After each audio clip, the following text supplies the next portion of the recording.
My name's Najra Elliott from Liverpool Riverside CLP, first-time delegate and first-time speaker. I'm proud to be seconding this motion on behalf of my CLP, Liverpool Riverside, based in the best city in the world, but also a city that has long suffered under the sharp heel of the Tory boot. From Thatcher's devastating policies of managed decline in the 80s when I was growing up, to the austerity policies of the last decade that have crippled our public services. We're a city that has faced a lot of adversity. We have some of the most deprived wards in the entire country, but we are a proud city and a proud people, and we will always fight back. Last week, we saw a budget delivered by the rich for the rich.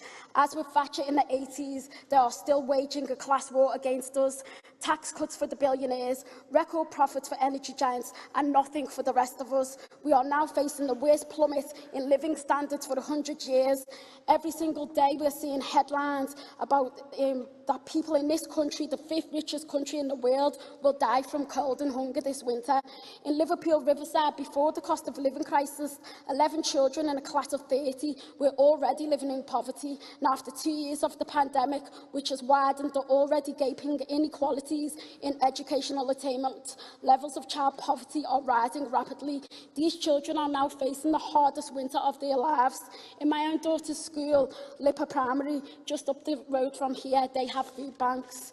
If these children are to have a bright future where they can escape the dismal cycle of poverty that they're trapped in, we have to act and act now. We risk losing a generation to the twin evils of freezing and starving in the coming months.